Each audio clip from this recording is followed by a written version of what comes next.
Hola, buenos días. El objetivo de este vídeo es presentar los distintos tipos de modelos de agregación no SQL que existen y ver un poco las características de cada uno de ellos. Bien, como hemos comentado alguna vez, bajo el paraguas de no SQL hay básicamente cuatro grandes modelos. Los modelos en grafo, que permiten almacenar datos muy interrelacionados en forma de grafos, y luego los modelos de agregación, que se pueden clasificar en los clave-valor, que son los más sencillos, los documentales y los orientados a columnas.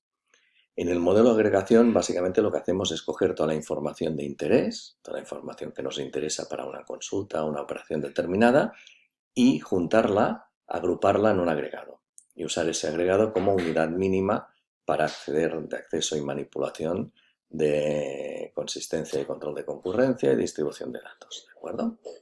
Es lo que hemos visto en los vídeos anteriores. Dicho esto, los tres tipos de modelos de agregación no SQL son clave-valor, documental y de grandes columnas. Vamos a empezar a ver los modelos clave-valor. Modelo clave-valor tiene su origen en una base de datos bastante antigua, del 86, llamada BerkeleyDB.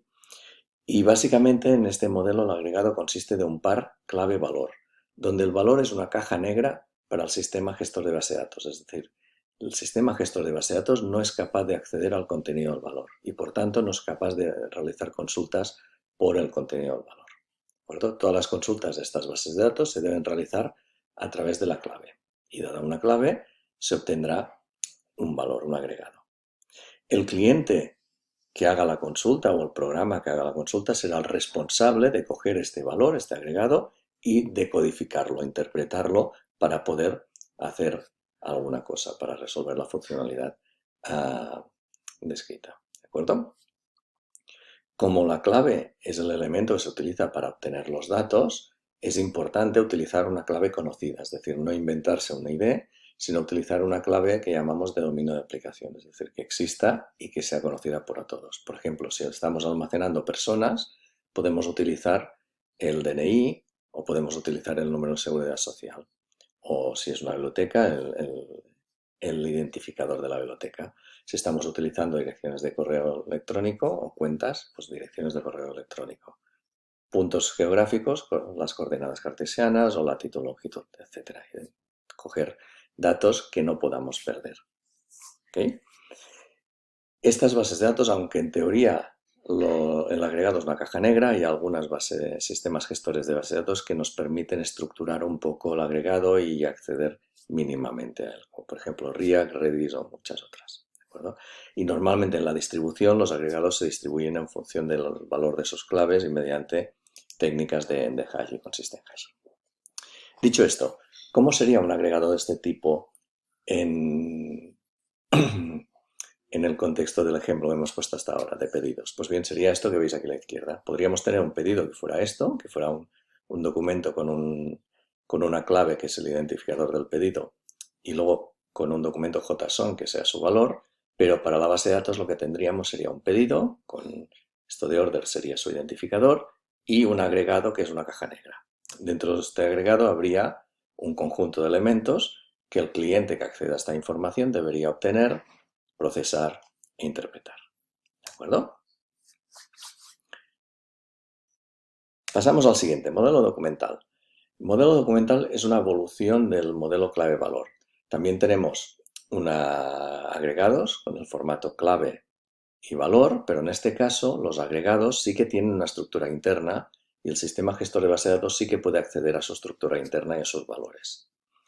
Esta estructura interna, este agregado, este valor, recibe el nombre de documento, por eso se llama agregación documental. ¿De acuerdo? Esta estructura interna simplifica mucho el desarrollo de las aplicaciones, porque las aplicaciones ya no deben interpretar totalmente el contenido, sino que el contenido ya es legible de por sí, pero reduce bastante la flexibilidad de este modelo en cuanto a distribución y gestión de consistencia. Los documentos se pueden acceder en este caso tanto por la clave como por los distintos atributos que tienen definidos en los agregados, en su valor. ¿De acuerdo?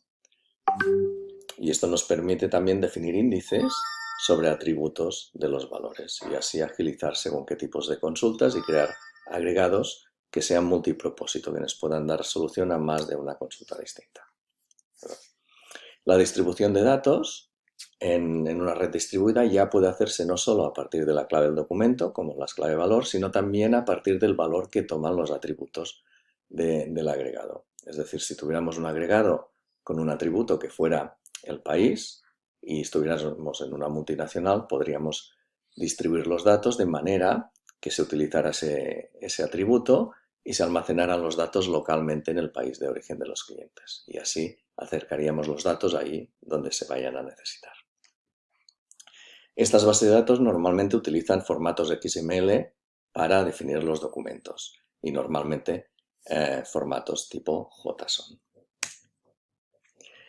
Un ejemplo de un agregado de pedidos utilizando una base de datos documental sería este de aquí.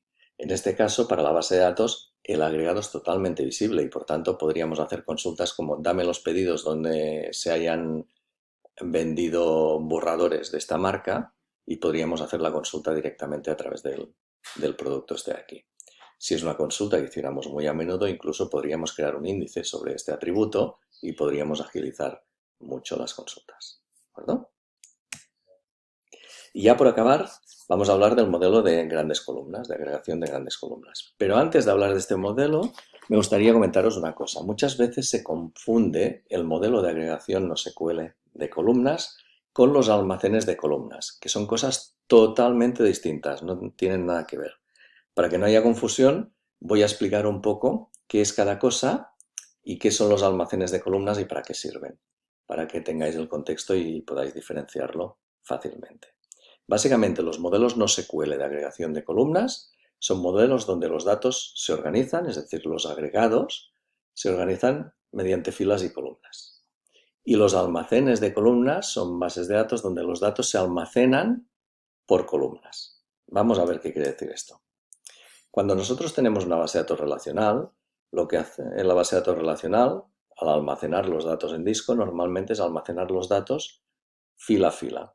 Es decir, si tenemos aquí una relación, una tabla con distintos cabas que vendemos, pues la base de datos relacional nos almacenaría los datos de la primera fila en el disco, a continuación los de la segunda fila, a continuación los de la tercera fila y así consecutivamente. Esto es muy práctico si tenemos sistemas operacionales, pero si hacemos consultas analíticas donde lo que podemos decir es dame la media de precios de mis cabas, eso no es tan eficiente, porque para obtener la media de precios tengo que leer todos los registros, sacar para cada registro el precio y luego calcular la media. Y eso no es para nada eficiente. Para resolver este caso y otros parecidos se crearon los almacenes de columnas. Son bases de datos, las originales eran relacionales, ahora hay de distintos tipos, donde lo que hacen es almacenar los datos columna a columna. Es decir, almacenaría aquí primero los datos de la primera columna, del identificador, después los datos del nombre del cava, los datos de las unidades disponibles y del precio. ¿Qué nos permite eso? Pues que si nos piden la media de precios, haciendo la consulta esta, se puede obtener y muy fácilmente. Además, como las columnas, los valores de las columnas son poco distintos entre ellos, se pueden comprimir los datos mucho. Y eso permite una eficiencia muy alta a la hora de hacer consultas por columnas. Por tanto, como veis, no tiene nada que ver con agregados, simplemente en cómo se almacenan los datos en el disco. ¿Verdad? Estas bases de datos son muy útiles cuando hay que almacenar muchos datos, cuando las operaciones se realizan a nivel de columna, normalmente agregaciones de columna, cálculos, etc., y para data warehousing. ¿De acuerdo? No son bases de datos NoSQL, y algunos ejemplos son Vertica, Amazon Redshift, MonetDB, Lucid, Infobright y muchas más. ¿De acuerdo? Dicho esto, bases de datos NoSQL de agregación por columnas. Pues bien, estas son otras cosas, están basadas en la base de datos Bigtable de Google y tenéis muchos productos bastante populares como HBase, Cassandra, SimpleDB, etc. ¿Vale? En este caso, el agregado puede verse como una matriz donde cada fila representa un agregado y luego las columnas están definidas por una tripleta, nombre de columna, valor de columna y una marca de tiempo, y se pueden juntar de forma semántica, de manera que columnas con significado parecido puedan estar juntas en una misma familia de columnas que se denomina.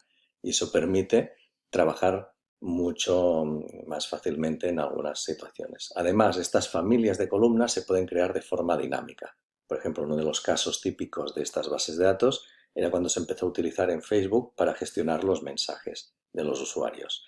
Como los usuarios tienen distintos mensajes, se creó una familia de columnas mensajes donde habían distintas columnas para cada elemento, ¿no? Título, un mensaje, destinatario, texto, etc. Y la base de datos escalaba y creaba cada familia de columna para cada usuario en función de los mensajes que tuviera. Así que quien tenía 10 mensajes creaba una familia de columna desde 10, quien tenía 100 de 100 y todo esto en el mismo agregado. Y era mucho más eficiente. ¿De acuerdo?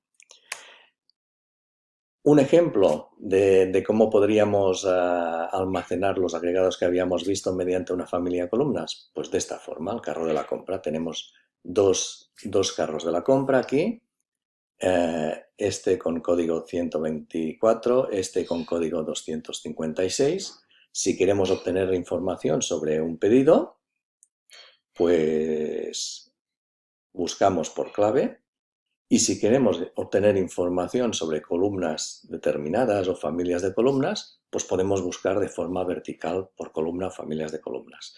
Además, aquí podéis ver que hemos agrupado las columnas en familias, de manera que tenemos columnas de información general, de información de dirección de envío y de líneas de pedido. ¿De acuerdo? Pues básicamente esto es lo que queríamos explicar hoy. Explicar los modelos clave-valor, que son los más simples. Se pueden acceder solo mediante clave y eso facilita la distribución y la gestión de la consistencia. Los documentales, que son mucho más accesibles, pues ya se puede acceder vía contenido, y las de grandes columnas, donde almacenamos en filas los agregados y agrupamos las columnas por familias y así podemos consultar por una cosa u otra. Espero que os haya sido interesante y útil y aquí tenéis algunas referencias por si alguien quiere profundizar más en el tema. Que tengáis un buen día.